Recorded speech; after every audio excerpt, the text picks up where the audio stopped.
What's up, sunshine? Happy Friday Eve. Time for your news for this Thursday, August 21st. Hope you're having an awesome day. Keep your eyes on the stars. Act like one of them because you are, but keep your feet on the ground. Keep it humble, too. I'm Coy Wire. This is CNN 10. Your 10 minutes of news starts now.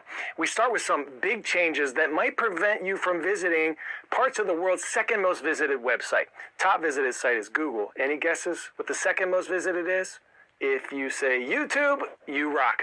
You may even be watching me on your CNN 10 YouTube channel right now. The video sharing platform has everything from TV shows to live streams, cat videos, dance tutorials.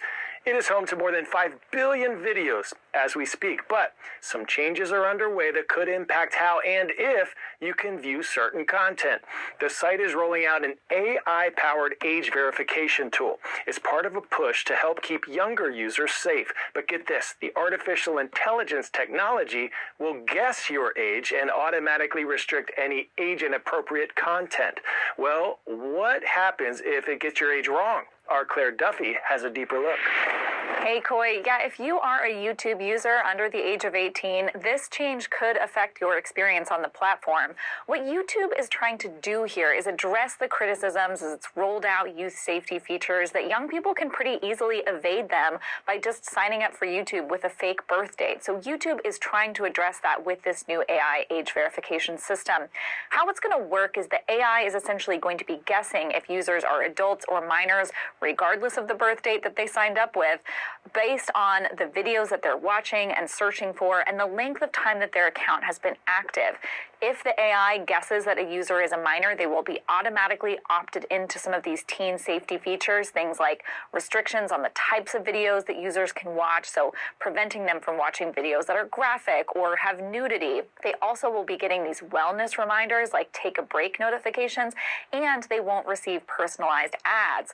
But if an adult user is wrongly identified as a teen, they will have to upload an ID, a credit card, or a selfie in order to prove their age and keep using the adult version of the platform. And that is starting to raise some privacy concerns. Users who say they don't want to turn over their personal information to the platform.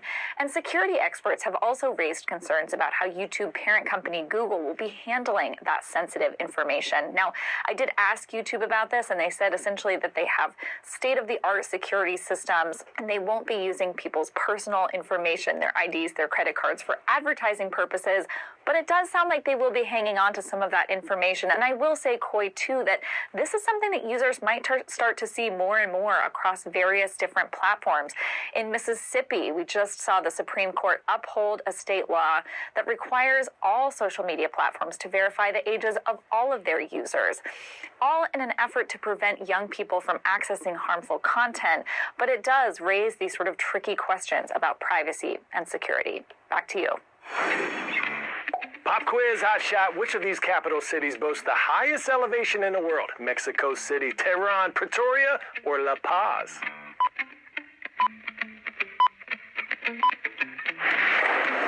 If you said La Paz, and give yourself a round of applause. The administration capital of Bolivia checks in at a whopping 11,975 feet above sea level. It's actually one of Bolivia's two capitals, the other being the city of Sucre.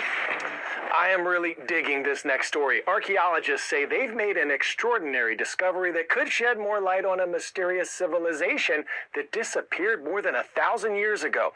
They've discovered the ruins of what they believe are the boundaries of an ancient temple belonging to the Tiwanaku, a powerful empire that predates the Incan civilization. The team unearthed the immense complex in the highlands of what is now Bolivia, at a site southeast of the nation's largest lake.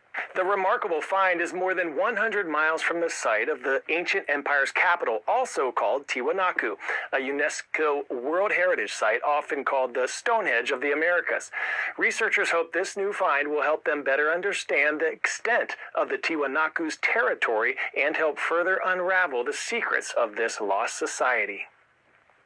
While we have seen many states and cities in the U.S., Europe, Canada, Australia, and beyond implement bans or restrictions on plastic straws in an effort to preserve the planet, we've also seen a boom in plastic straw alternatives. glass, metal, bamboo, paper. But which one's the best for our planet? We sent a crew of some sincere sippers to a lab for a taste test and strawed the data with an environmental expert. The results might make you rethink what you're sipping on. Here's Vanessa Yurkevich and our Sip Squad with more. We have 7 straws here. One is best for the environment. Can you guess which one? The straw. Just one of hundreds of plastic items that we use that companies say they've now made eco-friendly. So we invited the most honest and impartial straw experts to CNN. Now we're on TV. Let's all start with the glass. What do you Felt think about satisfying to put in. Well, I already bumped my tooth, so. Glass straws are reusable and could last a long time. It wouldn't be a straw that I would use all the time. Okay. I might use it a few times, but like not all the time. But glass straws have a big problem, and it's similar to the issue posed in our next test. Stainless steel. I like the feeling of the cold metal in my mouth. Okay. I think I tasted a different flavor. Yeah, like the first sip, the taste almost kind of like different, but as you kept drinking it, it tastes like water. Here's our professional straw expert. The kids will hear from him after their final vote. The pros for the metal straws are obviously it lasts a long time. The cons come in the raw material extraction to the energy needed to produce that metal. If you're washing that straw every day, that takes water, that takes soap, etc., and all of that requires energy. Let's try the bamboo. This tastes like bamboo. Yeah, it does, and that's what I thought too.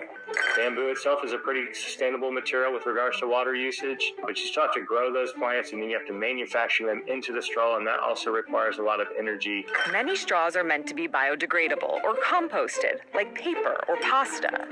This one is made from a biodegradable plant-based plastic called PLA. I don't want it to turn back into a plant in my drink. Nearly 60% of this type of plastic, like the straw we tested, won't fully break down in home compost, according to a UK study in Frontier. When I started to research this topic, the most surprising thing to me was that single-use plastics were the most environmentally friendly option. Yeah, I think I'm a little more confused. We can't get it right with something as simple as a straw.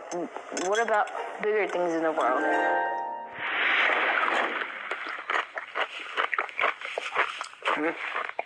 Oh.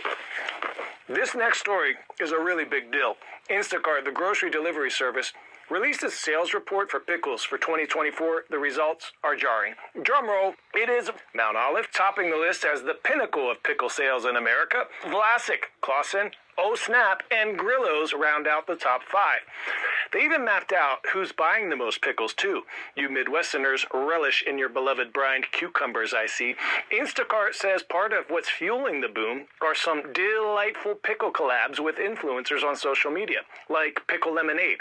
Some brands are even putting the recipes for such mashups on their websites. Instacart also reports that Lay's dill pickle flavored chips are the most popular crossover item, did you know?